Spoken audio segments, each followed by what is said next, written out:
Good afternoon, everybody. I'm here with the acting administrator of the FAA, Chris Rushlow. I appreciate him being here with me. We want to talk, and Frank from the FAA here is as well. Listen, we've all been reporting and seeing what's happening at Newark Airport. And I think it is clear that the blame belongs with the last administration. Pete Buttigieg and Joe Biden did nothing to fix the system that they knew was broken. And so I want to lay out how we got here, what's going on in Newark, and what our plan is to actually fix it under this Trump administration, who, by the way, fixes problems, doesn't cause problems. So how we got here. In July of 2024, the Biden-Buttigieg FAA moved control of the Newark airspace from New York, or also known as N90, to Philadelphia Tower or the Philadelphia TRACON. As part of the move, the STARS system that processes radar data for Newark remained based in New York, so they didn't move it from New York down to Philly where the controllers would be. Redundant and diverse telecommunication line feeds this data from New York to Philadelphia TRACON, where controllers handle New York arrivals and departures. The Biden-Buttigieg FAA bungled this move without properly hardening the telecom lines feeding the data, which was already well known to be error prone. Without addressing the underlying infrastructure, they added more risk to the system. In fact, there were issues in October and November under Biden and Buttigieg that would have highlighted to the prior administration that the underlying hardware would continue to cause problems. That, along with their overall neglect of our whole aviation system and the aging issues that we've highlighted over the course of the last several weeks, were clear mistakes of their administration. So let's talk about where we are now. What's going on in Newark? So a trio of recent equipment issues at Philadelphia on April 28th, May 9th, and May 11th affecting communication radar displays has highlighted the antiquated nature of the nation's air traffic control system, which is still using copper wires and other outdated technology. The incidents on April 28th and May 9th resulted in very brief outages that impacted the STARS radar data displays going down. The most serious of these outages lasted approximately 30 seconds. This includes the STARS radar data displays going down again for 30 seconds. The STARS displays took approximately 60 seconds then to reboot and come back online. So there's been some discrepancy, 30 seconds versus 90 seconds. The outage was 30 seconds, but then the displays took another minute to boot. That's where you get 30 and 90 seconds. But the telecom was out for 30 seconds. The outage also interrupted the phone line and radio frequencies for a very short period. This is how controllers talk to pilots. Radio frequency connections to phone lines via voice switches are the primary way those controllers do talk to pilots. These frequencies returned almost immediately, which is why you heard pilots actually telling airplanes that they couldn't see them with the radar. They were able to talk to the airplanes, but couldn't see the radars or the airplanes on their scopes.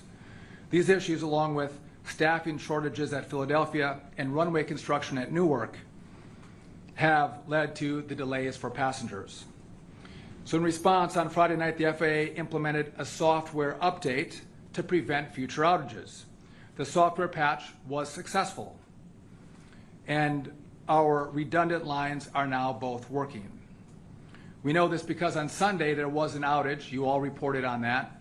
And the outage was the main line went down, but the redundant line did stand up, meaning our patch, our fix worked.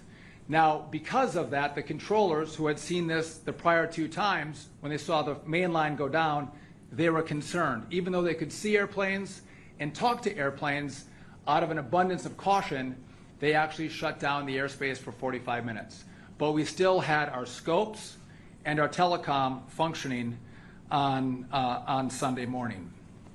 So it's important to note that, and we're going to talk about this in a little bit, this system is so old that even if you have high-speed fiber information coming in to a TRACON or a tower, the equipment that we use is so old, the information has to be slowed down. It comes in too fast. It has to go at the speed of copper wires. So again, we have two issues: the reliability of the telecom, but also the old equipment that we're using paired together are causing a lot of issues in the system. So let's talk about what the Trump administration is doing moving forward to fix the problems that were left to us from the Biden-Buttigieg administration. Now, while these temporary software fixes that I mentioned earlier that worked on Sunday morning should prevent future outages, the core issue is the telecommunication lines. Here's what we're doing to fix the telecom. One, I'll be requesting an OIG investigation into the failures of the last administration and the decisions that were made to move the TRACON from N90 in New York down to Philadelphia, and the work that was done to plan for this move and making sure that the lines were hardened. The FAA today is assembling a tiger team of experts to fully fast-track the fixes that we've identified need to be done to make sure this works. The FAA has replaced copper lines with fiber lines at Newark, JFK, and LaGuardia. That work is done. It was done in the last couple weeks. However, it's going to take another week or two to be testing those two lines before we flip the switch and make them live. We're also, we're going to flip that, but it's 1 to 2 weeks. It's going to actually happen, we hope, at the end of May. We have spoken with the heads of Verizon and L3 Harris to understand why the telecom issues persist and how we can expedite those fixes. And again, we work with L3 Harris as our contractor, and Verizon is on the ground offering the support on the lines that run actually the telecom into the TRACON. They've assured me that this work is their top priority, especially Verizon. I spoke with their CEO yesterday. It's a top priority. They're going to move this work as fast as possible to get efficient and effective lines working for Newark. The goal is to add 3 new telecommunication connections between New York and Philadelphia. This will provide more high-speed, reliability, and redundancy, so if one goes down, we are assured that the others will stand up. The goal is to have this done as soon as possible. I'll give you an update as soon as we hear back from Verizon on how quickly they can progress with this work. Let me be clear. Even with these new lines, we still, as I mentioned, have to dumb down the data feed from these outdated systems inside of our towers, our centers, and our TRACONs. Again, I showed this last week. We're using equipment that looks like it's off the Apollo 13 set. And so today we have high-speed fiber, but when it comes into the TRACON, we do slow it down so it can be used by the old equipment. Our hope is to have high-speed fiber connections and then new technology in these towers, in TRACONs and centers, so we can maximize the use of American airspace. Number 5, the FAA is deploying a temporary backup system to the Philadelphia TRACON that will provide redundancy during the switch to a more reliable fiber optic network. This system will ensure that if both fiber connections fail, at the same time, air traffic controllers will still be able to communicate with aircraft and with other controllers. This fortifies communications, ensures it is uninterrupted if a dual fiber failure occurs. The FAA is going to establish a STARS hub at the Philadelphia TRACON so the facility doesn't have to pull that data from New York. So again, we're pulling it from New York. We want to bring that down to Philadelphia. By the way, the STARS system should have been brought down to Philadelphia before this TRACON was moved. Biden and Buttigieg did not bring it down. They just quickly moved the TRACON without having STARS in place and without testing how hard the equipment actually was in regard to telecommunications. Using existing statutory authority, I have as the Secretary of DOT. The DOT will convene a delay reduction meeting this Wednesday with all airlines who have flights at Newark. The goal is to have a manageable number of flights land at Newark. Families shouldn't have to wait 4 or 5 hours for a flight that never takes off. By lowering the number of flights, we can ensure the ones that are kept, they do actually take off and they do actually land. This authority hasn't been used in over 20 years.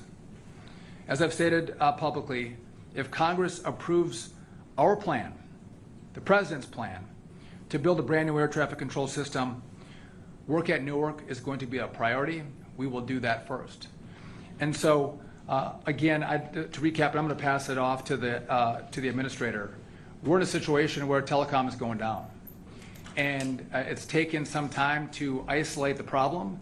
And we believe we've done that, but I don't think we're out of the woods yet. We actually have to spend the time now to build the network that should have been built before the TRACON was moved. I know this is frustrating. I know it's hard for the airlines operating out of Newark, the families that fly out of Newark. It's problematic. But our commitment is always safety. We're going to make sure that if you fly, you're going to fly safely. And if we reduce the number of flights at Newark, we're not doing it to annoy people. We're not doing it to delay people's travel. What we're doing is guaranteeing safety.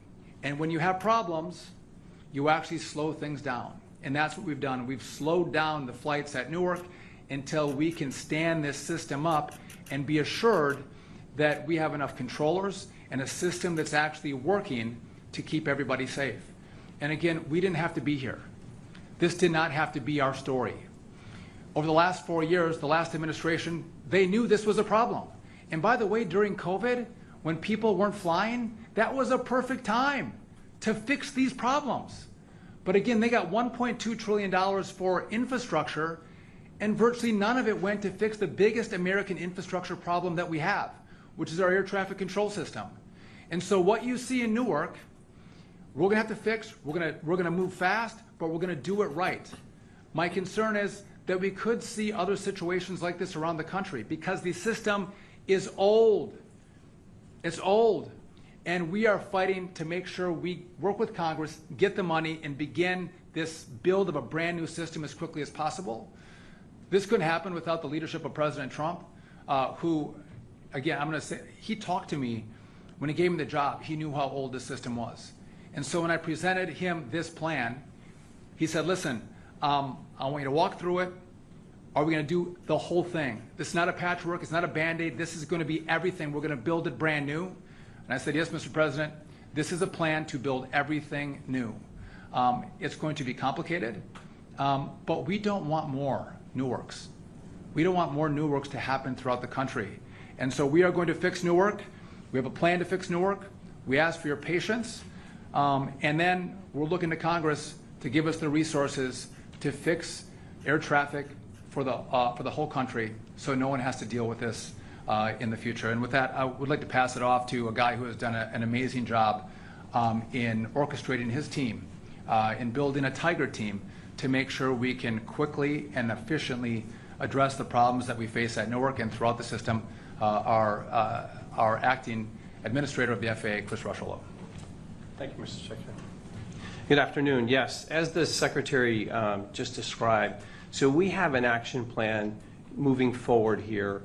Starting today, we've, under the Secretary's direction, we have initiated a task force, an emergency task force, comprised of experts, executive experts from the FAA, from L3 Harris Corporation, as well as from Verizon. We're very focused on making sure that travel into Newark is safe and efficient.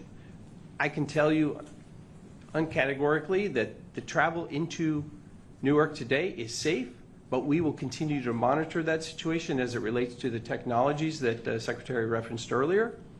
And we will also work with the airlines, and the second reference was through this delay reduction task force or meeting that we're having on Wednesday. That will be critical to working with the carriers to make sure that the travel season this summer is good for the American traveling public. So again, first and foremost, we have a task force starting today with the right technical experts to keep focus on this every single day and to be transparent about the progress we're making. And the second piece is to make sure that we're working with the airlines and the airport, the Port Authority of Newark, New Jersey, to make sure that the travel into Newark this summer is safe. The final thing I would mention, and the Secretary touched on this as well, is it is time. We have seen delays and disruptions in the system. We need to get ahead of that. And by being bold and taking action on this new air traffic modernization program. That will be the long-term fix, even the midterm fix, to make sure that we continue to provide safe and efficient travel for the American traveling public.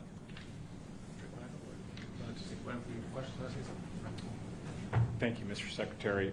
As a former controller and now as a manager that helps oversee the air traffic organization, top to bottom, in all my conversations with our management team and with the controllers, they look forward to new infrastructure. They look forward to the commitment that is being made by this administration and the leadership by Mr. Duffy to work on equipment that is younger than the children that they have. I will tell you, when I was in the Air Force and I was a controller in 1999, I actually was the test bed for STARS. That's when STARS first came out, was in 1999 at Eglin Air Force Base. We tested that. As a controller at Albuquerque Center, it was almost 20 years ago where the ERAM system came in. That's our automation for our en route centers. And the issues that we have with static on the frequencies were problematic then, it's exponential now. So we look forward, Mr. Secretary, to the new infrastructure, top to bottom. We applaud your efforts, sir. Thank you. So we're happy to take any questions if you have any. Yes. Mr. Secretary, thank you. Could we see more air traffic controllers from better staffed towers come to Newark to help out? I'll take a stab at that. Tell me if I'm wrong, but it does take time to train up controllers from other areas. So if they move from the Potomac Tracon and move up to Philly, it takes up to a year to train them on that airspace, Frank. Am I right on that? Average certification time, sir, for N90 is 2.5 years, but with our accelerated program, we hope to have that reduced quite a bit by a year to a year and a half, 2 years. So it could be a year. So even you have a 20-year experienced controller, they move to a new airspace. It takes them a long time to train up. So we don't have the ability to just snap our fingers and move controllers around. It takes time to train up specifically on the airspace in which they control, which is why the staffing becomes an issue, and you got to see over the horizon on how you make sure you have enough in training to deal with any shortfalls that may come in the out years. Yes. You've been saying that this is decades-old problems, and these issues have been present for years and years and years. So why didn't this administration initiate changes in their first administration? Well, I think what we saw is the cracks that you are now seeing today were highlighted actually over the last 4 years. We were seeing more and more of it, and the president has said this a number of times. He had a plan to come into the second part of his administration because he knew what was going on to actually fix it. Some money, some billions of dollars were allocated from the last administration to this effort, and it was wasted. You don't see any result of any money that's been spent over 4 years. And by the way, they had no problem spending money. They spent a lot of money, and they didn't spend the money here. The president was understanding the cracks at the end of his administration and was going to fix it 4 years ago. But the last administration, they did nothing about it. And so as things get old, you get to the point where you're starting to hear some rattles in your car. That's probably the sign you bring it to the shop. The last administration was hearing the rattles, and they basically kept driving and didn't do anything to fix it. Yeah, Grady. Thank you. First question's on Newark specifically. Last week, I think it was, United CEO said that the FAA regularly approves more than 80 flights per hour at Newark, even though it also tells the airline that 77 is the maximum. So I guess the question is that true? And if so, why is it happening? And then what's the target for reduction going forward? Yes, it's a great question. I would say to you, currently we're running essentially 24 to 28 arrivals. There are a lot of things that factor into the way the controllers can safely manage air traffic in and out of Newark. So that could be staffing, that could be technology, that could be weather. And all of those decisions are made based on the ability to safely manage that traffic in there. So there's no 70 flights an hour. There are arrivals and departures when you do the math. But at the end of the day, what we're talking about is safe arrivals, safe departures. Right now we're running a variable rate between 24 and 28. We expect that will continue. Again, when the construction project finishes at Newark, we will have an ability to kind of manage some additional traffic. But first and foremost, we're going to make sure our controllers are comfortable handling the workload they have, and then making sure that all those other parameters are factored into the decision to accept arrivals. And what do you think an appropriate target is? I know you still have the meeting coming on Wednesday, but Right. do you have a number in mind going into it? So I'll start from a place of whatever's safe to bring in there, and we're going to work very closely with the carriers and the airport to make sure that that is appropriately communicated to traveling public as well. And Mr. Secretary, one for you. In his previous term, President Trump advocated for the privatization of ATC. I know you've said that you don't want to go that route. I'm wondering if you've spoken with the president about that and what changed since then. So I haven't specifically talking to the president about privatization. I don't recall whether he was supportive or not. But what we have to do is unify Congress. This is not a Democrat or Republican issue. It's an American issue. And privatization is an issue that divides people. And if once the president and I and Chris are done building a brand new system and they want to have a conversation about privatization, they can do that. We'll be long gone. But if we have that, nothing is going to happen here. And there's more risk to the airspace. I'm not going to have more risk to the airspace. And so I want to keep everyone together, R's and D's. We're all wearing the same American shirt. Let's get it done together. Yes. Hi, Allie from Bloomberg News. I wanted to ask about Wednesday's meeting and kind of piggyback off the question about flight reductions. So I saw that the notice mentioned the FAA was going to propose no more than 56 total operations per hour, 28 arrivals, 28 departures. When you're talking about reductions, is that going to be proportional based on how many flights the airline has out of Newark? And then also which airlines are attending Wednesday's meeting? So I don't have a list of the RSVPs just yet. I can tell you that based on those conversations that will occur and in our, I'll call it our target rate, all those airlines are going to have to come and explain what they need and making sure that we're doing this in a fair and open, transparent manner. So I don't want to get ahead of that conversation. I think it's fair to say that both the airport as well as the airlines are going to have strong feelings about what they need to get out of Newark. We will have those conversations, and as a result of that, we'll make those decisions public. And I think it's important to know we don't want to front run that conversation. Again, we're convening the airlines and having an open and constructive dialogue with them, we hope, yes. Hi, well, guys, I'm here, current. Just wanted to clarify, so the move of N90 from Long Island to Philadelphia has kind of been in the works for years, as I'm sure you know. Are you specifically criticizing the way the move was done or the fact that the airspace was moved at all? What I'm criticizing is the fact that I don't believe the telecom was adequately tested, because if it had been tested, they would have seen the errors that they saw in October and November of last year under their administration, and we wouldn't be seeing the errors in the telecom right now.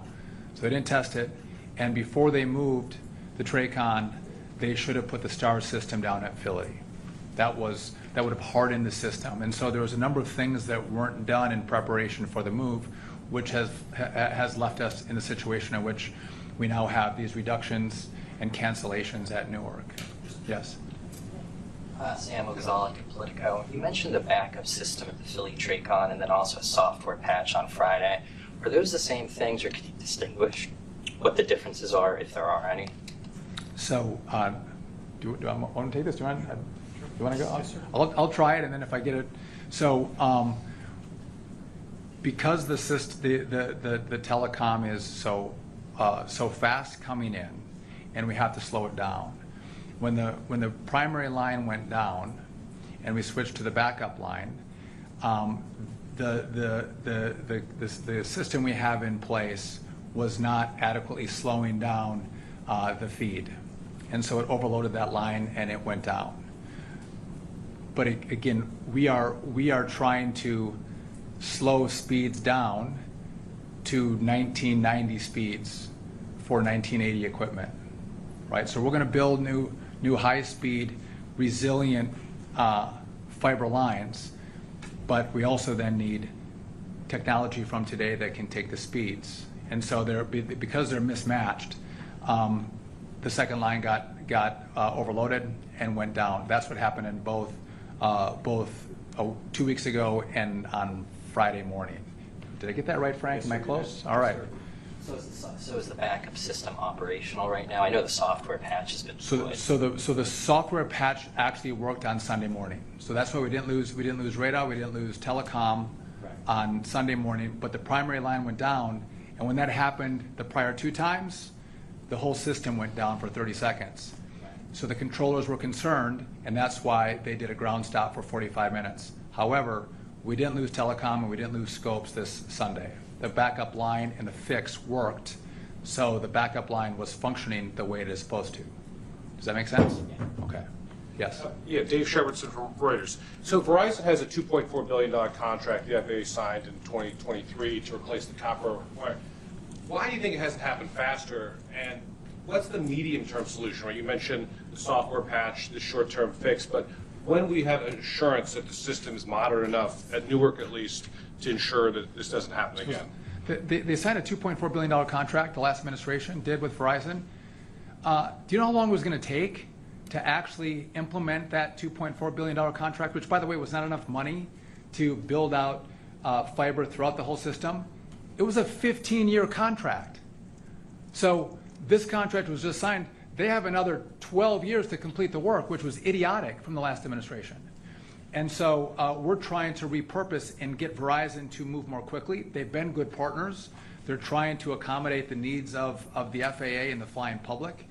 And again, we're going to need more money on the telecom front. That was just a part of it. And we can use some of that money for what work we're doing here. That was the first part of your question. The second part was? This current system requires a lot of maintenance. I think some of these outages may have gone down when maintenance was occurring. So how do you have, what's the roadmap to a medium-term solution where we don't have these type of outages? Or will the backup system be enough? So in Newark, we have, again, we've taken out the connections at the airports that were copper. We've made them now fiber. So we have fiber connections at the airports. We're testing those right now. We go through a 2-week test period before we flip the switch. End of May, we should be able to flip the switch and bring the fiber online. But we're having problems with some of the lines we're currently using.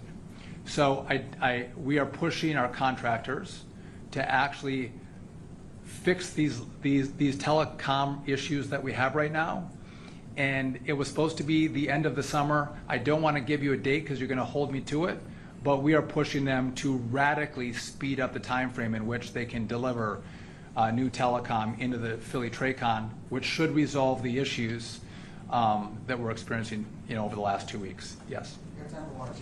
Yeah, 2 questions. One is, I know you said Newark will be a priority. Will it be the #1 priority given the confluence of problems that we've seen? Yeah. So I think we're going to be able to do, we're going to have to do more than one location at a time. But yes, priority #1 is going to be Newark. And then I understand you're placing a lot of the blame on the previous administration, but these problems are happening now under the second administration. Are you just unlucky, or are there some real issues that need to be addressed under this current administration? If you buy a used car, you drive it home and go to bed, wake up the next morning, drive to the store, and it breaks down, is it your fault, or is it the guy that you bought it from sold you a lemon, right? So we have to recognize, again, because I think a lot of the media tries to say, oh, this infrastructure is failing under the first 100 days of the Trump administration or Sean Duffy as secretary. And I think that is a known falsehood, known lie by the media. You all know that it's been cracking. Those of you who cover aviation, there's been telltale signs, there's been conversations, there's been congressional hearings on this, and the fact that the last administration did nothing should be reported. The fact that they spent $1.2 trillion and really invested zero in this massive infrastructure build that America needs, aviation needs, and they didn't pay attention to it at all. That they would have moved the TRACON from N90 down to Philly and wouldn't harden the network and wouldn't move the STAR system down to Philly shows, I think, a lack of focus. And maybe when you work from home, or maybe when you work from Michigan as a secretary, you're not focused on the real issues that are taking place throughout the airspace. And that's what was happening at this department. They were focused on what we call a cockpit versus a flight deck. We had to change notice to airmen to notice to air mission, right? That was the focus, as opposed to you have a cracking system and let's get the money to fix it, or let's at least start the fix in that system. They didn't do that. And so I've inherited it. The Trump administration has inherited it. Donald Trump has said, we are going to fix it. We are not going to pass it off. So we are not going to do what they did. And so I fully embrace, as you can see, we've developed a plan, we've put out a plan, we've told the Congress this is what we have to do. We are not shying away from any problems, but I think it's important to recognize why we have the problems. You didn't get old cracking infrastructure in 100 days. It came from the 4 years before where they chose to do nothing. And so we're going to fix it. The Congress has to help. And if they do, we're going to fix it quickly. They gave us the problem. We have the results in this administration. And again, we're going to continue to update you. If there's any other issues at Newark, we want to be transparent. We want to let you know what infrastructure problems there are. If there's telecom issues, we're going to let you know what those are. And we'll keep you apprised of how we're going to fix the issues that arise. Hopefully we're done. I'm not going to tell you we're done. My hope is that we're done. But as Chris Rushlow indicated, we are about safety. And I know there's frustration about the number of flights at Newark. I get that. I fly out of Newark. My wife flies out of Newark. My kids fly out of Newark. It's frustrating.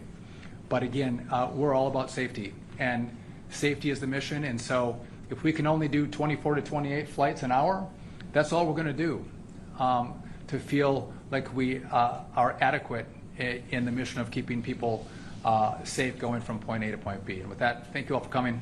We'll keep you updated as things develop.